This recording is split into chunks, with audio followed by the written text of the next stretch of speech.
Saludos compañeros, vamos a trabajar nuevamente como esta zona escolar lo ha venido realizando. En este caso vamos a trabajar esta temática denominada la evaluación formativa. ¿De dónde sale esto? No olvidemos que para esta próxima octava sesión que va a llevarse a cabo el 30 de junio, vamos a trabajar precisamente con esta temática de evaluación formativa y sobre todo con lo que viene en el programa de estudio, que es la evaluación formativa y la acreditación. Vamos a verlo a partir de la página 92, pero para que podamos entrar de lleno en todo esto y podamos sobre todo valorar este documento, vamos a considerar los antecedentes que se tienen. Por ejemplo, ya en el programa de 2011 ya se nos venía hablando de un enfoque formativo en lo que viene siendo el punto 1, lo que viene siendo el apartado 1.7, evaluar para aprender. Ya viene ahí donde se nos viene hablando sobre un enfoque formativo en cuanto a la evaluación y el por qué se tiene que llevar a cabo un procedimiento más amplio para determinar cuáles son las habilidades o las cualidades que el estudiante ha logrado concretar o formar, y más que nada que se convierta en un proceso de aprendizaje continuo tanto para los estudiantes, al docente y padre de familia, y que le permita una comprensión y apropiación de su construcción de su aprendizaje, ¿no? Aquí ya lo teníamos en 2011. Posteriormente, en 2017, viene lo que viene siendo ya la planeación de los aprendizajes, y si se fijan en este apartado, tenemos que ya se nos hablaban de estos momentos donde teníamos que llevar a cabo una planeación ya un poquito más amplia, más compleja, de la mano de los procedimientos que van precisamente en esos mismos periodos. Si se fijan, de acuerdo a las normatividades que tenemos para el control escolar, tenemos que para noviembre, marzo y julio también estamos trabajando con los periodos de evaluación y sobre todo de comunicación de resultados, los cuales nos va a permitir ir haciendo esas adecuaciones. Entonces vemos como ya hay unos antecedentes para que todo esto no se nos haga nuevo o se llegue a considerar que va a ser una carga de trabajo. O sea, lo que estamos tratando de hacer es que se den cuenta que muchos de estos trabajos ya los estábamos realizando, y ya en esta parte de la evaluación,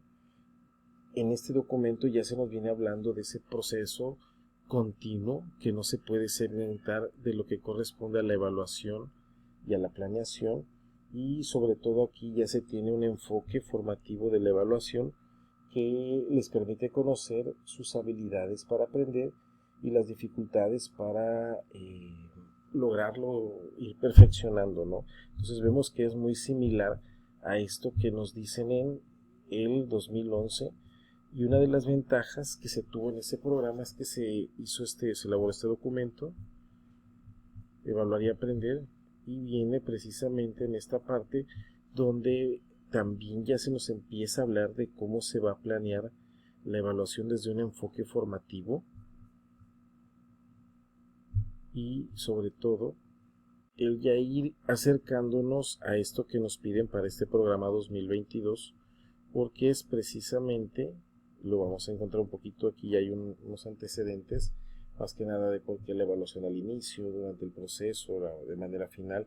cuál es el motivo, ¿no?, para lo que se puede utilizar,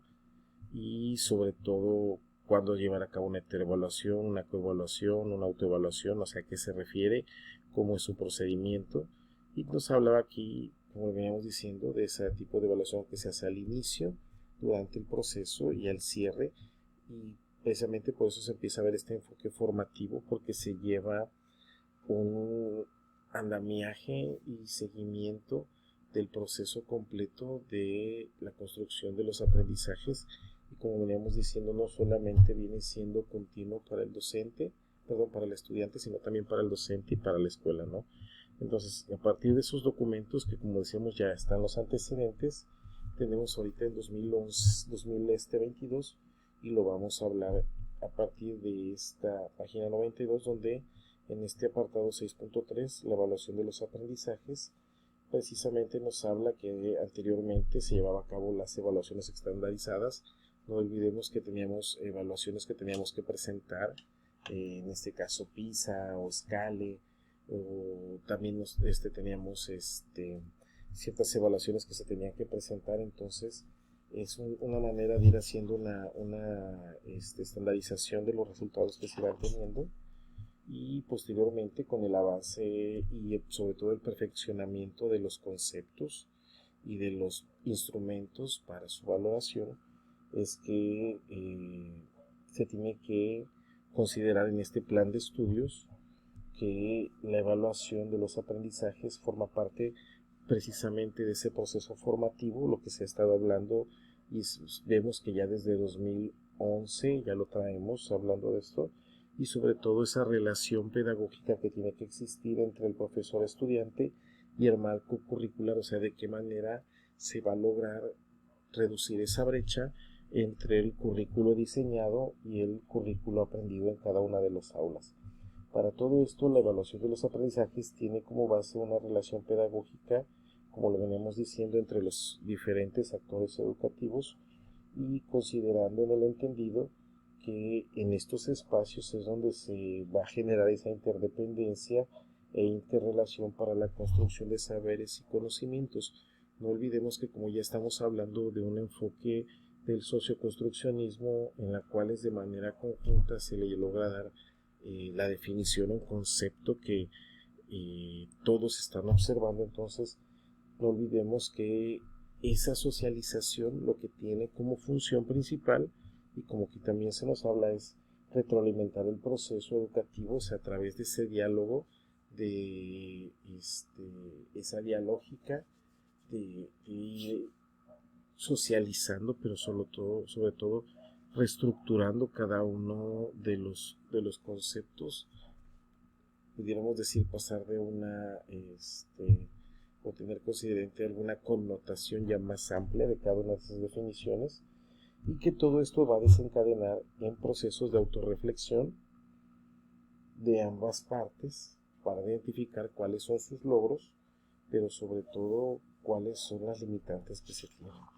También dentro de todo esto nos va a hablar que este diálogo precisamente conlleva elementos en los cuales debe haber una observación, una sistematización personalizada y contextualizada, pero sobre todo, para que pueda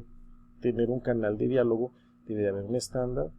y sobre todo un instrumento que permita el trabajo de ambos sobre una sola línea o ruta específica de acciones, sin demeritar o sin segmentar o menospreciar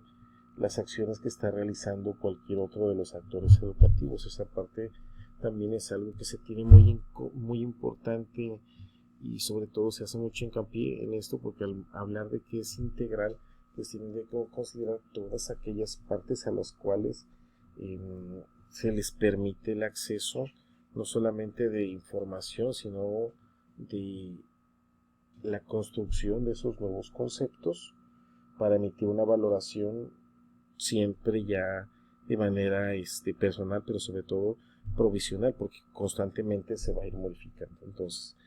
dentro de todo esto, nosotros debemos de comprender que una cosa va a ser la evaluación y otra cosa va a ser la acreditación. Para este caso, en un primer momento, la evaluación formativa se centra en el seguimiento que realizan los profesores sobre el aprendizaje de los estudiantes en el desarrollo de estos diferentes contextos y experiencias. Para todo esto debemos nosotros considerar el trabajo sobre el error de los estudiantes, y que esta es una estrategia didáctica que les va a permitir implementar de manera personalizada aquellas acciones que les van a facilitar, y sobre todo que les van a potenciar habilidades que posteriormente van a ser visibles o van a ser necesarias para la resolución de algún problema complejo. Dentro de todo esto también nos habla, sí, que se va a trabajar con el error a partir de situaciones de vidas concretas. Ya lo veníamos trabajando, y dentro de todo esto, que comprenda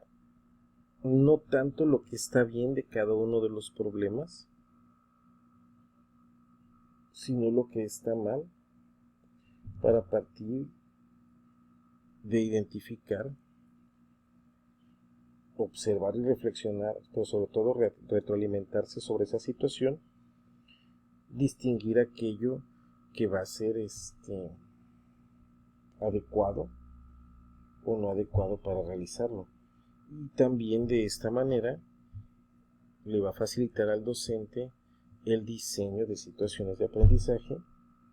que tienen que ir cercanas a la vida común del estudiante, con la intención de que se pueda familiarizar los procesos cognitivos que se llevan a cabo en cualquiera uno de los espacios, ¿no? De esto también es lo que estábamos nosotros refiriendo hace un rato, que tenga la capacidad de esa situación contextualizarla en diferentes momentos de su vida diaria, ¿no? Independientemente del lugar en donde se encuentre. Dentro de todo esto nos habla que es necesario llevar a cabo un registro que acompañe la observación durante la evaluación formativa y sobre todo que les ayude a distinguir el acercamiento que se tiene con los estudiantes, ¿no? Para eso ahorita vamos a explicar lo que vienen siendo varios instrumentos para la valoración, para indagar sobre conocimientos previos o para la comprensión de la información a través de la desorganización o sistematización. Entonces, varios instrumentos que al ir de la mano durante el proceso de planeación, ese instrumento, ese criterio como tal, su naturaleza en su descriptor, va a permitir saber qué estoy haciendo bien y qué estoy haciendo mal, ya sea de una situación, de un proceso o de un concepto, ¿no? O sea, esa parte es muy importante. Y sobre todo considerar que la evaluación formativa demanda el compromiso y la responsabilidad de los estudiantes para hacer esa reflexión, tanto individual como colectiva, sobre el proceso de desarrollo que están teniendo y los avances que están realizando, ¿no? Entonces pueden ellos tomar hasta una conciencia a partir de situaciones hipotéticas que están ellos generando, pero también de situaciones a las cuales ellos tienen acceso y pueden ir haciendo esa medición, esa valoración. Y dentro de todo esto, pues es un acto que le permite esa reflexión sobre su propio aprendizaje. Entonces el estudiante lo que se busca es que se identifique cómo aprende, por eso se hablaba de aprender a aprender, para que no importa en qué problemática esté presente, va a tener la capacidad de resolverla, ¿no? Que la pueda atender. Para todo esto se busca orientar y sobre todo comprender nuevas situaciones de aprendizaje. No olvidemos que ya se empieza a planear por campos formativos, por lo que también se va a evaluar por campo formativo. Entonces se tiene que buscar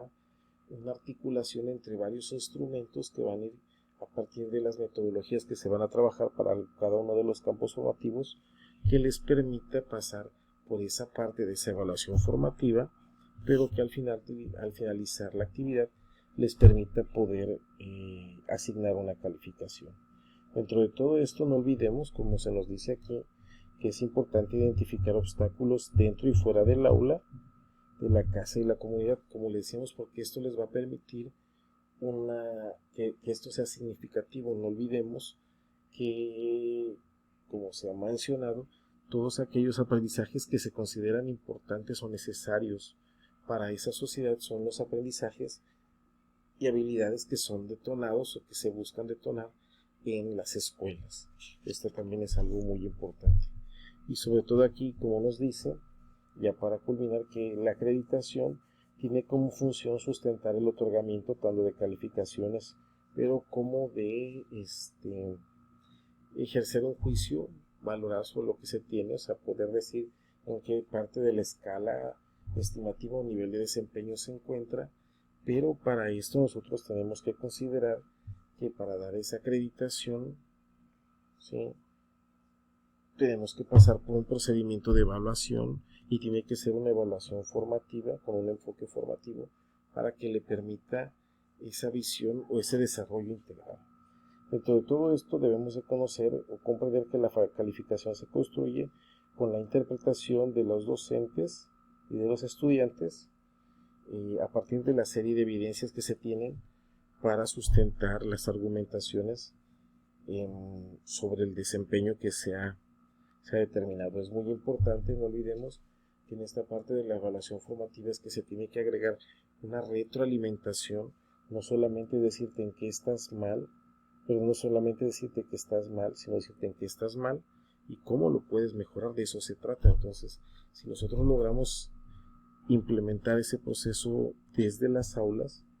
va a ser un mismo procedimiento que se va a poder replicar en cada uno de los docentes y posteriormente en las escuelas. Esta también es una gran ventaja. Y para todo esto, no olvidemos de todo esto que hablamos, tenemos este documento que ya se generó. De todo lo que estuvimos hablando es lo que vamos a encontrar a partir de la página 92 del programa de estudios, como veníamos diciendo. Vamos a encontrar de la página 92 a la página es la número 98, donde aquí nada más se repite o se hace una extracción de lo más importante o elemental, y viene lo que les decíamos. Para poder hacer ese procedimiento de planeación, no nomás es decir, voy a llevar a cabo una lluvia de ideas, sino cómo voy a hacer una lluvia de ideas, que voy a valorarle al estudiante de esa lluvia de ideas. Entonces aquí ya vienen los criterios de evaluación, sus niveles de desempeño, ¿sí? En cada uno de sus descriptores, donde son más que nada el señalamiento de cuáles son las habilidades, conocimientos, actitudes y valores que tiene que tener. Y de ahí viene esto que viene siendo instrumentos para la valoración de estrategia que promueven la comprensión. Y aquí ya viene presentación oral, ¿sí? Ya viene cuadro comparativo, cuadro sinóptico, lista de metas, un proyecto de vida, ¿sí? Un texto narrativo, un texto argumentativo, viene también un diagrama de flujo, un mapa mental, mapa conceptual, ¿sí? Líneas del tiempo, resumen, una síntesis, pero sobre todo tiene aquí un ensayo ya más amplio. ¿Qué es lo que te dice cada uno de esos criterios? Pues cuál es el nivel o la estructura que se tiene que tener, y ya los niveles de desempeño, como dice su nombre, pues la calidad a la cual pues debe de requerirse o debe ser observable, ¿no? Y como decimos aquí, tenemos cómo tienen ellos que evaluar un cuartel o mesa redonda. Entonces es una gran ventaja ahorita. En las sesiones anteriores ya se les había incrustado esta parte del instrumento de evaluación, en algunos que no lo habían llevado. Simplemente ahorita es con la parte en la que se culmina este trabajo que se ha venido diseñando, y sobre todo, como decimos aquí, recae en esto, que se tiene que llevar a cabo una autoevaluación, una coevaluación del desempeño que cada uno de estos tiene, porque así vienen cada uno de los trabajos que se han hecho. Por ejemplo, como se venía diciendo, estas rúbricas de coevaluación y autoevaluación son las que se van a utilizar aquí en estos momentos. Si se fijan, cada uno, en este caso estamos viendo el de lenguajes, pero también el de los demás campos formativos. Esas metodologías traen al final este apartado donde se va a trabajar un procedimiento de autoevaluación y de coevaluación. Y ya para finalizar, como se nos ha dicho en cada uno de ellos, y poder dar una acreditación, tenemos aquí un portafolio de evidencias en el cual se puede empezar a armar, pero aquí ya vienen los criterios que tiene que tener el portafolio. Entonces, ¿para qué me va a servir todo esto? Pues voy a poder yo dar un referente de cuál es el punto óptimo que se pretende llegar, pero sobre todo también se puede dar un seguimiento y evaluación de aquello que se tiene que mejorar. Bueno, compañeros, espero les sirva bastante estos trabajos, y no olviden, se nos andaba pasando, que este documento, donde traemos más de 30 públicas, van a poder acceder a él a través de este QR. Regresamos nuevamente directo, y aquí ya no tienen que contestar un proceso de retroalimentación, ya viene directo. Bueno, así espero les sirva bastante, y saludos a todos.